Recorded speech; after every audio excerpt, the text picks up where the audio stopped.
नमस्कार। कश्मीर घाटी में क्या हो रहा है? आतंकी अब आए दिन निशाना बनाकर हत्याएं कर रहे हैं और अब आतंकियों के निशाने पर सुरक्षा कर्मी ही नहीं, आम लोग भी हैं, चाहे वो हिंदू हो या मुस्लिम। बुधवार शाम आतंकवादियों ने बडगाम जिले में सोशल मीडिया की स्टार अमरीना भट्ट की उनके ही घर के बाहर हत्या कर दी। परिवार के मुताबिक आतंकी कलाकार बनकर आए और अमरीना से कहा कि वो उसके साथ एक वीडियो शूट करना चाहते हैं और इसी के साथ उन्होंने पिस्तौल निकाली और अमरीना की गर्दन पर गोली मार दी।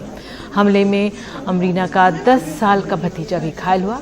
कश्मीर घाटी में 24 घंटे के अंदर आतंकियों ने निशाना बनाकर ये दूसरा हमला किया है, जिसमें बच्चों को भी नहीं बख्शा गया है। मंगलवार को ही आतंकवादियों ने एक पुलिसकर्मी सैफुल्ला कादिर की श्रीनगर में उसके घर के बाहर ही हत्या कर दी। सैफुल्ला की 7 साल की बेटी भी हमले में घायल हुई। इससे पहले 17 मई को रंजीत सिंह नाम के एक व्यक्ति की राजौरी में जान चली गई, जब आतंकियों ने शराब की एक नई दुकान के अंदर हैंड ग्रेनेड फेंका। सवाल यह कि आतंकियों के निशाने पर साधारण सुरक्षा कर्मी और आम लोग क्यों हैं? आतंकवादियों ने कश्मीर घाटी में फिर से बसने का क्या मन बना रहे कश्मीरी पंडितों पर हमले तेज कर दिए हैं। 12 मई को ही एक कश्मीरी पंडित राहुल भट्ट की मैजिस्ट्रेट के दफ्तर के अंदर आतंकियों ने हत्या कर दी। राहुल भट्ट बडगाम की चडूर तहसील के दफ्तर में सरकारी कर्मचारी थे और 2010 में शरणार्थियों के लिए केंद्र सरकार के विशेष रोजगार पैकेज तहत कश्मीर लौटे थे। उनकी हत्या के बाद से कश्मीर घाटी में काम करने वाले कश्मीरी पंडित सरकारी कर्मचारी जम्मू में अपना तबादला फिर किए जाने की मांग कर रहे हैं। उन्हें सरकार के सुरक्षा के आश्वासन पर भरोसा नहीं हो रहा है और वो कहते हैं कि वो सरकार के भरोसे को सही साबित करने के लिए अपनी जान जोखिम में डालने को तैयार नहीं है। कश्मीरी पंडित पिछले साल 5 अक्टूबर को एक बुजुर्ग कश्मीरी पंडित माखनलाल बिंद्रू की हत्या का भी हवाला देते हैं, जो आतंकवादियों की धमकियों और 1990 में कश्मीर पंडितों के पलायन के बावजूद घाटी में ही बन रहे और श्रीनगर में अपने दवाई की जो दुकान है वो चलाते रहे। उनकी हत्या पर कश्मीरी पंडित हो या कश्मीरी मुसलमान, सब ने नाराजगी जताई थी। कई जानकार राहुल भट्ट और माखनलाल बिंद्रू की हत्याओं की तुलना 1989 में बीजेपी नेता टीका लाल टापू और रिटायर्ड जज श्रीकांत गंजू की हत्या से कर रहे हैं, जब कश्मीरी पंडितों के मन में डर बैठाने के लिए आतंकियों ने यह हत्या की थी। तो 1989 के अंत और 1990 की शुरुआत में कश्मीर घाटी में से बड़े पैमाने पर कश्मीरी पंडितों का पलायन हुआ।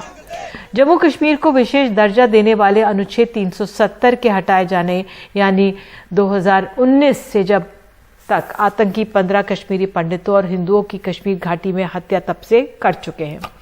तो पिछले साल 5 अक्टूबर से 17 अक्टूबर तो आतंकियों ने 8 और गैर मुस्लिमों की हत्या के बाद एक हत्या की, जिसमें कई कश्मीरी बाहर से लौटे थे। तो कश्मीरी पंडितों और गैर स्थानीय लोगों की अधिकतर हत्याओं की जिम्मेदारी प्रतिबंधित आतंकी संगठन लश्कर ए तैयबा ने ही, कि एक संगठन है द रेजिस्टेंस फोर्स TRF ने ली है। और यही नहीं है, ये सामने आ रहा है कि आतंकियों ने अपनी रणनीति को बदलते हुए हत्याओं के लिए अब ऐसे युवाओं को भी इस्तेमाल करना शुरू कर दिया है जिनका कोई आपराधिक रिकॉर्ड नहीं है, लेकिन जो आतंकियों से सहानुभूति रखते हैं।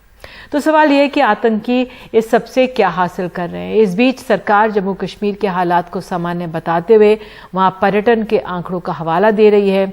जम्मू कश्मीर पर्यटन अधिकारियों के मुताबिक इस साल मार्च में कश्मीर में सैलानियों का जो है 10 साल का पुराना रिकॉर्ड टूटा है। तो इस साल के पहले 3 महीने में कश्मीर में 3 लाख से ज्यादा सैलानी आ चुके हैं। अप्रैल और मई में भी सैलानियों की तादाद काफी ज्यादा है। लेकिन नेशनल कॉन्फ्रेंस के नेता उमर अब्दुल्ला कहते हैं, उन्होंने ट्वीट किया है कि पर्यटन की स्थिति सामान्य होने का लक्षण नहीं है, ये आर्थिक गतिविधियों का बैरोमीटर है। सामान्य हालात का मतलब है डर का ना होना, आतंकियों का अपनी इच्छा के मुताबिक हमला ना कर पाना, लोकतांत्रिक नियमों की मौजूदगी, और आप चाहे किसी भी मानदंड से देख लें, कश्मीर सामान्य हालात से काफी दूर है। तो इस पूरे मामले पर बात करने के लिए हमारे साथ खास मेहमान हैं। आपको बता दें, हमारे साथ कुछ ही देर में बीजेपी के नेता और जम्मू कश्मीर के पूर्व उप मुख्यमंत्री निर्मल सिंह जुड़ेंगे। हमारे साथ इस समय जम्मू कश्मीर के पूर्व DGP SP वैद हैं। तो पहले उन्हीं के पास सब बहुत बहुत धन्यवाद जुड़ने के लिए। जो ये हत्याएं लगातार अब सिलसिला शुरू हुआ, इसको आप कैसे देख रहे हैं? क्या कारण इसका पीछे मान रहे हैं आप? देखिए, 370 हटाया गया पाकिस्तान और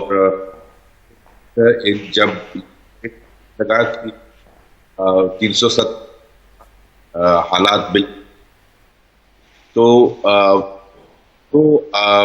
स्टेट हैंडलर्स हैं राजनीति में और सिक्योरिटी फोर्सेस के साथ उनका नुकसान होता था, उनके टेररिस्ट मारे जाते थे, उनके हथियार, बड़े हथियार AK-47 काम होते थे। तो राजनीति में ये तब्दीली लाई कि अब मॉड्यूल छोटे छोटे होंगे, एक का दूसरे को मालूम नहीं होगा, दूसरे का तीसरे को मालूम नहीं होगा, और जिनकी सहानुभूति टेररिस्ट के साथ है, जो पुलिस में लिस्टेड नहीं है, उन लोगों का इस्तेमाल किया जाएगा और छोटे हथियार, पिस्टल्स की सब सप्लाई की गई, क्योंकि वो जो टेररिस्ट बड़े हथियार थे AK-47 काफी खो बैठे, काफी कार्डर्स खो बैठे।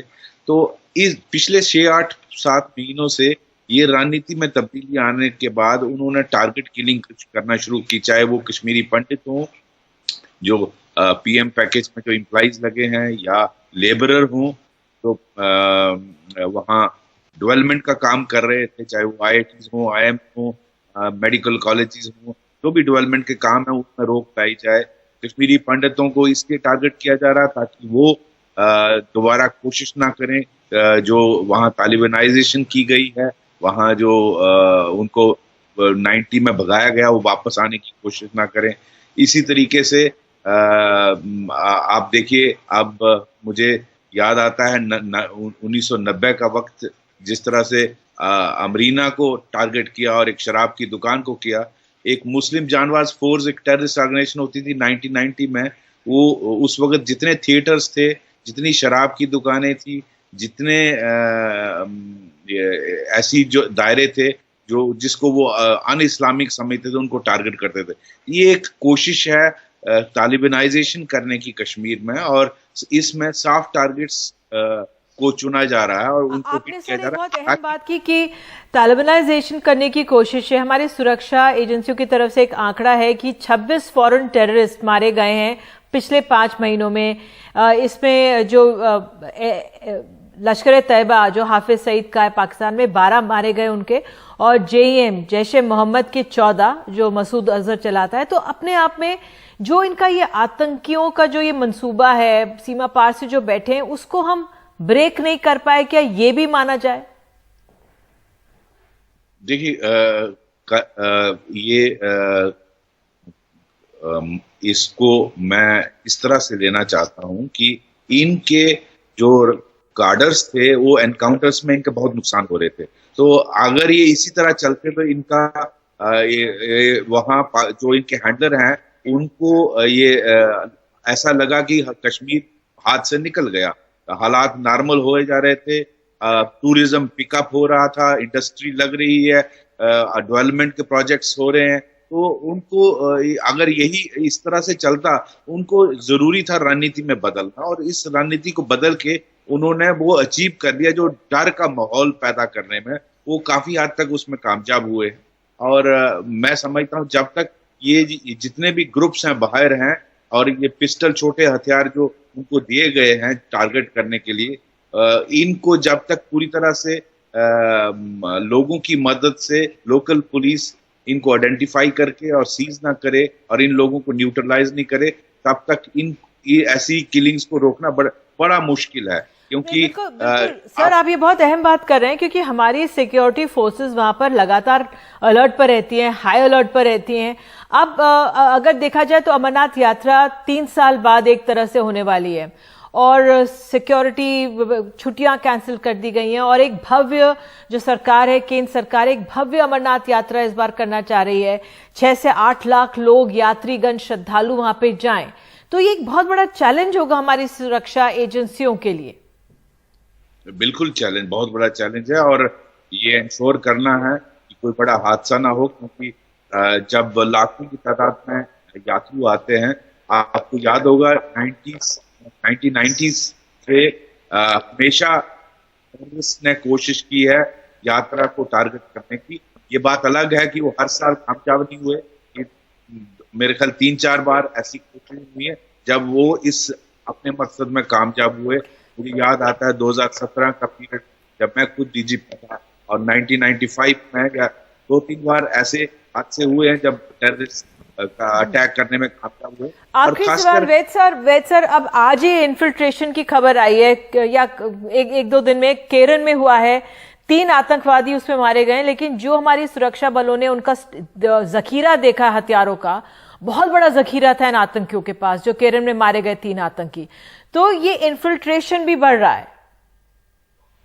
देखिए, आर्मी और पीएसएफ ने एलओसी और इंटरनेशनल बॉर्डर पे काफी सख्ती की है। मैं इसलिए कह रहा था कि बड़े हथियारों की कमी हो रही थी। पाकिस्तान के लिए इस वक्त जो उनके हैंडलर हैं डीप स्टेट के, उनको लगता है आज नहीं तो कभी भी नहीं। अगर उनके लिए एक डेस्परेट सिचुएशन है, जिस तरह से गवर्नमेंट प्रोजेक्ट्स ला रही है, जिस तरह से डेवलपमेंट करने की कोशिश कर रही है, जिस तरह से टूरिज्म पनप रहा है, इंडस्ट्री के 50,000 करोड़ के प्रोजेक्ट्स आ रहे हैं, ये सारी चीजें एक जो नहीं चाहते हैं कश्मीर अच्छा हो, उनके लिए एक पैनिक सिचुएशन है, उनके लिए डू और डाई सिचुएशन है।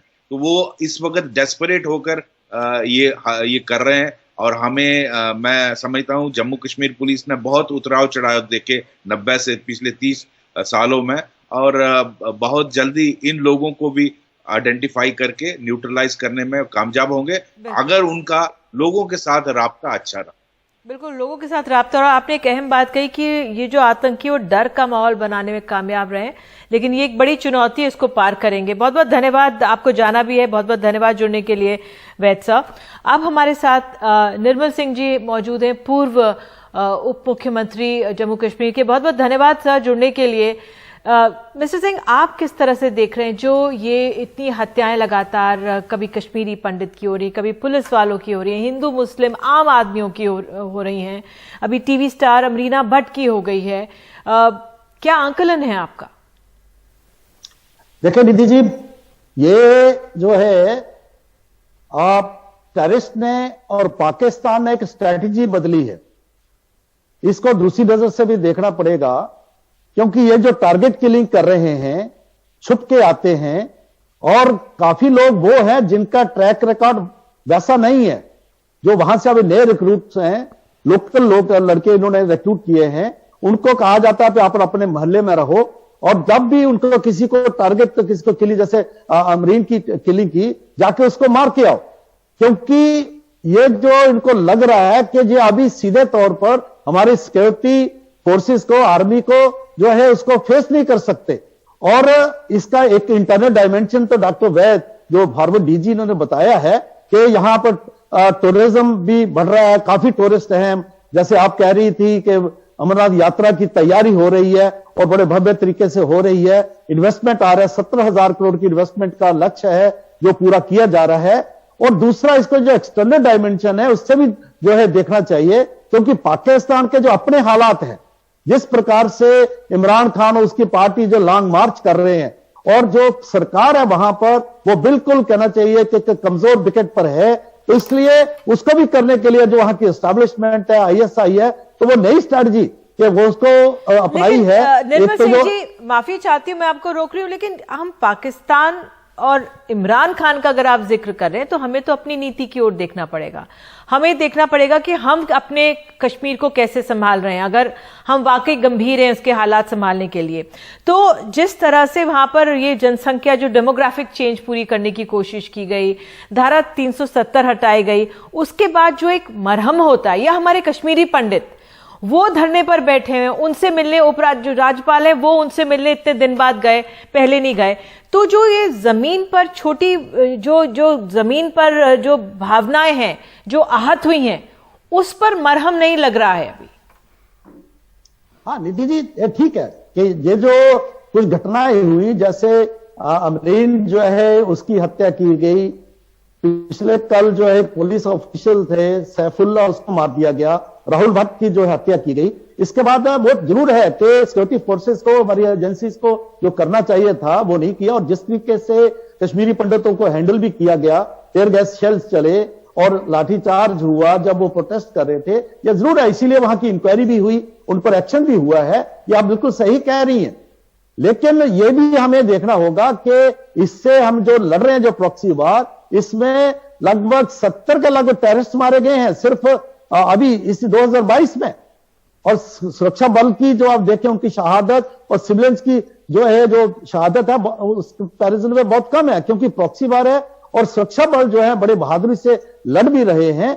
लेकिन क्योंकि छुपा हुआ दुश्मन है, कायर दुश्मन है, छुप के वार करता है, जो सॉफ्ट टारगेट है, जो घरों में बैठे हुए हैं, आम आदमी हैं, हमारी बहनें हैं, औरतें हैं, हमारे जो भाई हैं, जो वहां ऑफिशियल्स हैं, उनको जो है टारगेट जो चिन्हित करके उसके ऊपर टारगेट करते हैं, इसके कारण और वो जो है अपने मकसद में कामयाब होते हैं, क्योंकि वो एक मैसेज देना चाहते हैं कि हमारी प्रेजेंस है। निर्मल जी बिल्कुल सही है, मंशा जो पड़ोसी उसकी मैं बात इतना नहीं करूंगी, मैं ये कह रही हूँ जो कश्मीरी पंडित हैं वो पिछले कई दिनों से विरोध प्रदर्शन कर रहे हैं, वो ये कह रहे हैं, हम मैस रेजिग्नेशन की बात आ गई थी 5 मई में 13 मई को, तो जो उनकी मुश्किलें हैं, जो उनकी मांगे हैं, उसको एड्रेस करने के लिए क्या कर रहे हैं? क्योंकि अब श्रीनगर वो लाल चौक में उनका प्रदर्शन हुआ, ज्यादा नहीं दिखाया गया, नहीं सामने आया, लेकिन वो कह रहे हैं कि हमें घाटी में नहीं रहना है, आप हमारी पोस्टिंग हम देश के बाहर क्यों नहीं कर सकते?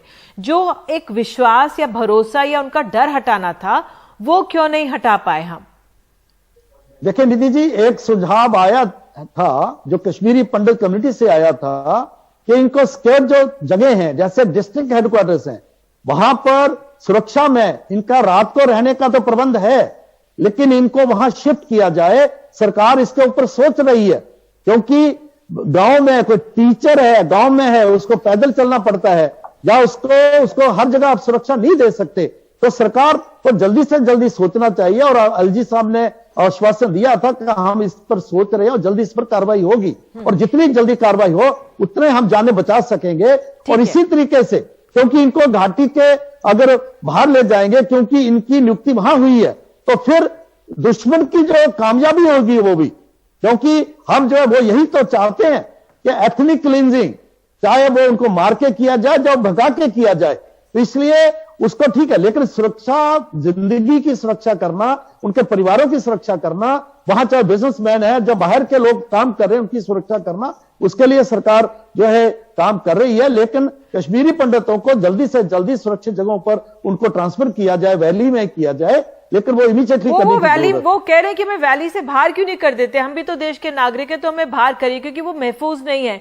दूसरी बात सर, जो इलेक्शंस की बात, क्योंकि जो पंचायत चुनाव, जो लोकल ब्लॉक लेवल के चुनाव बड़ी सफलता से बताए जा रहे हैं, वहां पे पूरे हुए हैं, डिलिमिटेशन की एक्सरसाइज पूरी हो गई है। अब ये उम्मीद की जा रही थी, कहा यह जा रहा है, कयास ये लग रहे हैं कि जल्द से जल्द वहां पे इलेक्शंस हो सकते हैं, और क्या इलेक्शंस डिरेल हो ना हो उसको लेकर भी ऐसी गतिविधियां हो सकती। लेकिन मैं आपसे पूछना चाहती हूं, उसके लिए क्या तैयारी है, उसके लिए किस तरह से आप आगे बढ़ेंगे? देखिए, हमारे आदरणीय गृह मंत्री जी ने पार्लियामेंट में भी कहा और अपने बाकी वक्तव्यों में कहा, पहले जैसे आपने कहा कि उन्होंने कहा था कि यहां पर पंचायत इलेक्शंस होंगे और डेमोक्रेसी को ग्रास रूट लेवल पर ले जाके यहां पर पॉलिटिकल प्रोसेस शुरू होगा। उसके बाद डिलिमिटेशन की उन्होंने बात की, वो प्रोसेस पूरा हुआ है, आज वो रिपोर्ट सबमिट हो गई है, कल अगले आने वाले वक्त में वो पार्लियामेंट में आएगी। और अगला उन्होंने जो बताया था कि जम्मू कश्मीर में असेंबली के इलेक्शंस होंगे, उसके बाद स्टेटहुड मिलेगी। तो अभी मुझे लगता है कि सर, लोगों में भरोसा और डर तो नहीं गया, और हालात कश्मीर के सामान्य तो नहीं बने, तो कैसे हुआ? देखिए निधि जी, क्योंकि ये टेररिज्म है, ये एक आइडिया है, और उसके पीछे पूरा देश, आप कहेंगे कि पाकिस्तान की बात मत करो, लेकिन फिर भी मैं कहता हूं उसके पूरे देश है, उसका एक ही मकसद है, चाहे वह टूट जाएगा, वो जो है खत्म हो जाएगा, लेकिन कश्मीर में उसको खड़ा करना है। और यहां के जो राजनीतिक लोग हैं, आज जाके डायरेक्टली इनडायरेक्टली अपना आइडियोलॉजिकल जो जिनके उसको जो है उनको सपोर्ट करते हैं, यासीन मलिक के ऊपर सजा होती है तो उस पर अदालतों के ऊपर क्वेश्चन मार्क लगाते हैं, यहाँ के सिस्टम पर क्वेश्चन मार्क लगाते हैं। तो हम जो है प्रॉक्सी वार लड़ रहे हैं, तो इसलिए इसमें इस प्रकार की बात जो टेररिस्ट है, क्योंकि आप ये भी देखें कि आज उनका कोई बड़ा कमांडर जो है सामने नहीं आ रहा, जो आते हैं मारे जाते हैं। और बिल्कुल, पहले बहुत था अहम बात तो ये आप कह रहे हैं कि जो आतंकवाद है वो एक बिना चेहरे का हो गया, फेसलेस टेरर है, लेकिन ये एक बड़ी चुनौती बन गया हमारे सामने। आप जुड़े, बहुत बहुत धन्यवाद निर्मल सिंह हमारे साथ। अब हमारे साथ बेहद खास मेहमान हैं, जम्मू कश्मीर की एक वरिष्ठ पत्रकार हैं, कश्मीर टाइम्स की एग्जीक्यूटिव एडिटर अनुराधा भसीन जामवाल, और ये एक तरह से सार हमें समझाएंगी जो अभी तक हमने बातचीत की। और साथ ही सतीश मालधर भी हैं, कश्मीरी पंडित हमारे साथ हैं। अनुराधा, मैं आपके पास आऊंगी और आपसे समझना चाहूंगी कि इन हत्याओं के पीछे आपका आंकलन क्या है? देखिए, मिलिटेंसी जो है कश्मीर में वो काफी अरसे से है और नई चीज नहीं है, लेकिन इसमें उतार चढ़ाव होते रहे हैं। और अगर आप उतार चढ़ाव अगर आप देखें, ग्राफ देखें, अभी वो हमेशा तब कम होता है जब एक ट्रस्ट डेफिसिट दिल्ली और कश्मीर के बीच में कम हो। और इस टाइम पे जिस किस्म का हम फेज देख रहे हैं, नया ट्रेंड देख रहे हैं, वो कुछ बहुत मुख्तलिफ। अब बात की जा रही है कि मिलिटेंट्स नई स्ट्रैटेजीज अपना रहे हैं, ऐसा लग रहा है कि इंटेलिजेंस फेलियर्स हो रही। अब जो किलिंग्स हो रही हैं वो सिर्फ security pickets, security bunkers, security installations पे नहीं हो रहे हैं। अटैक जो हो रहे हैं वो टारगेटेड सिविलियंस पे हो रहे हैं, निहत्थे लोगों पे हो रहे हैं। जो चाहे वो पुलिस वाला है, उसकी बेटी थी साथ में, वो निहत्था कोई किसी के घर में घुस के मार रहा है, दफ्तरों के अंदर जहाँ पे हाई सिक्योरिटी जोन्स हैं वहां पे घुस के मारा गया है। तो ये जो एक ट्रेंड शुरू हुआ है, ये एबरेशंस नहीं है, ये 2019 से इसमें इजाफा आहिस्ता आहिस्ता हो रहा है। दूसरा एक जो अभी पूरी डिबेट में कुछ ये जो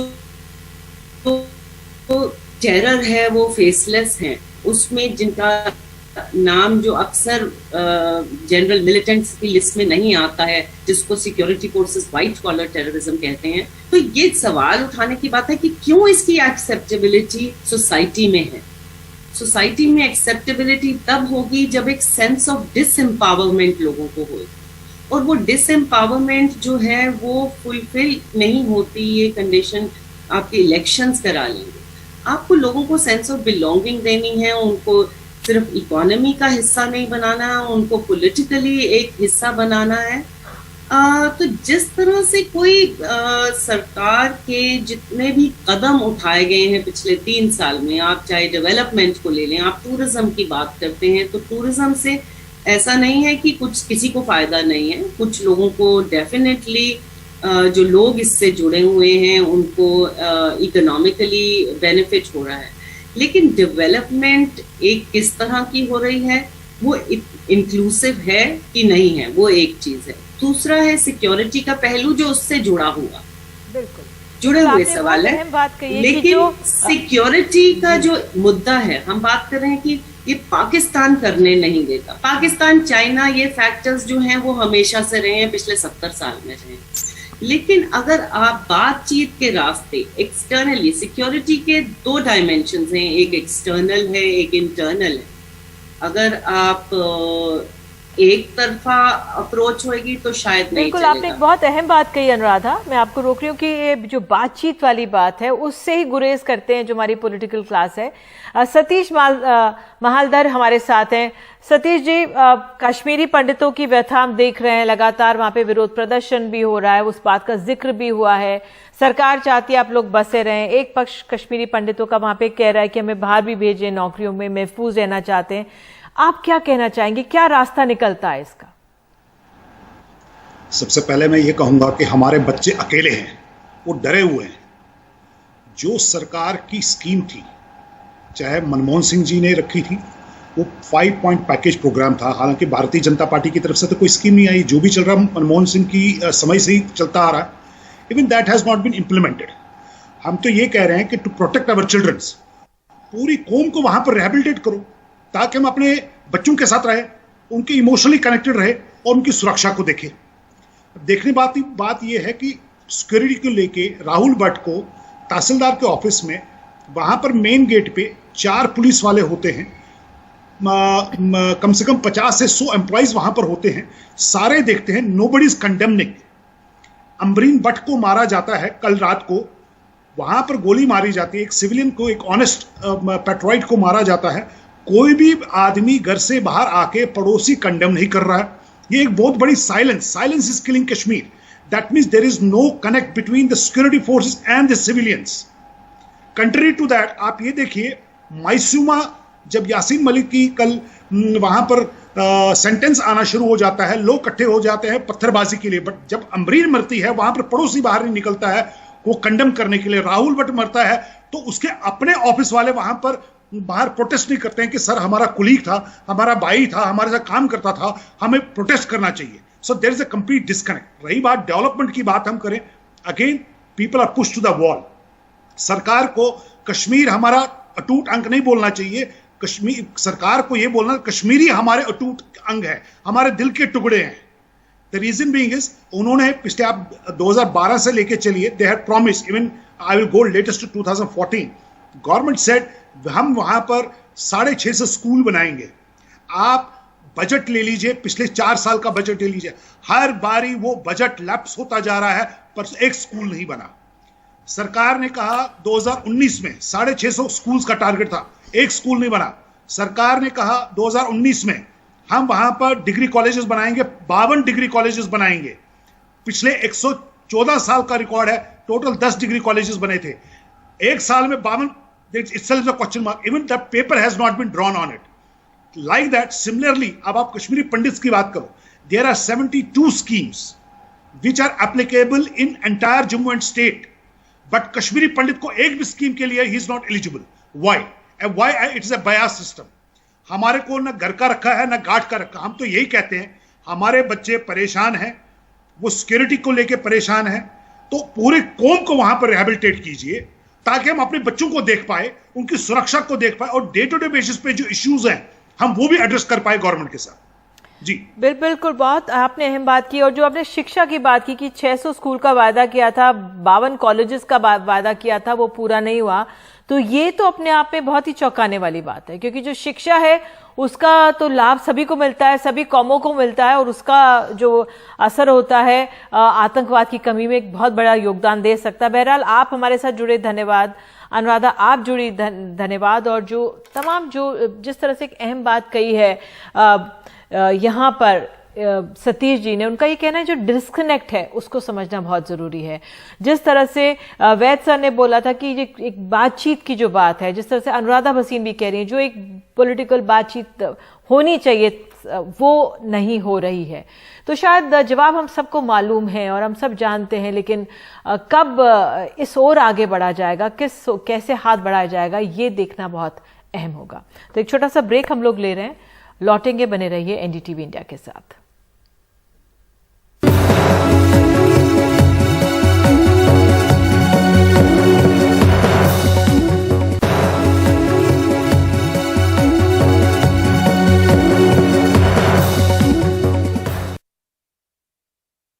दिल्ली सरकार के तहत आने वाले सभी स्टेडियम्स में खिलाड़ी अब रात 10 बजे तक प्रैक्टिस कर सकेंगे।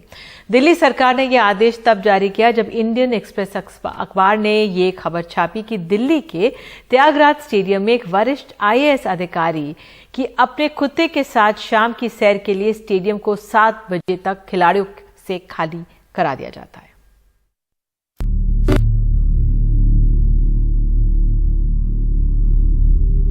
त्यागराज स्टेडियम के ट्रैक पर कुत्ते के साथ IAS अधिकारी संजीव खीरवार।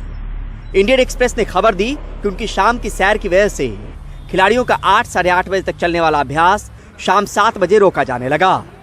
खीरवार दिल्ली सरकार के राजस्व विभाग में प्रिंसिपल सेक्रेटरी हैं। खबर आने के बाद मुख्यमंत्री का बयान भी आया, अभ्यास का समय बढ़ाया गया। हमने एक्सटेंड किया है टाइम। हमने ये मेरी नज़र में आया था सुबह कि गर्मी बहुत हो गई है, जिसकी वजह से स्पोर्ट्समैन जो हैं उनको दिक्कत हो रही है। 6 बजे या 7 बजे बंद हो जाता है, तो हमने ऑर्डर जारी कर रहे हैं कि सारी स्पोर्ट्स फैसिलिटीज़ हमारी रात को 10 बजे तक, ताकि शाम होने के बाद भी स्पोर्ट्समैन जो है उसका इस्तेमाल करें। गर्मी के चलते प्रैक्टिस का वक्त शाम 7 किया गया, पर खिलाड़ियों के मुताबिक पहले 8:30 बजे तक वे अभ्यास करते थे। लेकिन आईएएस अधिकारी के स्टेडियम में आने की वजह से सिक्योरिटी गार्ड प्रैक्टिस कर रहे खिलाड़ियों को शाम 7 बजे ही ट्रैक से हटाने में जुट जाते थे। कुत्ते को टहलाने के लिए अगर एथलीट्स को स्टेडियम खाली करना पड़ता है तो ये बहुत शर्मनाक बात है। इसके लिए उस आईएएस ऑफिसर को माफ़ी मांगनी चाहिए और दोबारा ऐसी गलती नहीं करनी चाहिए। उनको अपना डॉग टहलाना है तो ले जाकर के सड़कों पर टहलाएं, दूसरी जगह जाकर टहलाएं, पार्कों में ले जाकर के टहलाएं, ना कि स्टेडियम में उसका यूज करें। ये मिसयूज है और अपने पद का दुरुपयोग करने का काम कर रहे हैं। नियम के मुताबिक भी ट्रैक खिलाड़ियों के अभ्यास के लिए होता है। त्यागराज स्टेडियम में इस मसले पर कोई बात करने को तैयार नहीं हुआ। उधर एनडीटीवी ने भी संजीव खीरवार से संपर्क साधने की कोशिश की, पर बात नहीं हुई। वहीं खीरवार ने इंडियन एक्सप्रेस को बताया कि मेरी वजह से प्रैक्टिस रुकने की बात निराधार है। मैं कभी कभार ही कुत्ते के साथ ट्रैक पर जाता हूं, जब खिलाड़ी नहीं होते तब जाता हूं। कभी किसी एथलीट को स्टेडियम से बाहर जाने को नहीं कहा। कुत्ते को भी ट्रैक पर तभी छोड़ता हूं जब कोई नहीं होता। अगर यह आपत्तिजनक है तो इसे बंद कर दूंगा। खेलेगा इंडिया तभी तो बढ़ेगा इंडिया, खेलेगा इंडिया तभी तो खिलेगा इंडिया। ऐसे तमाम नारे खेल और खिलाड़ियों को लेकर दिए जाते हैं, पर ऐसी खलल से खिलाड़ियों का मनोबल टूटता है। खबर के बाद असर तो है, पर ज़रूरत सरकारी तंत्र को पहले से भी नज़र रखने की है, क्योंकि आज की कोशिश कल की कामयाबी है, आज की पहल कल के लिए पदक। नई दिल्ली से परिमल कुमार, एनडीटीवी इंडिया।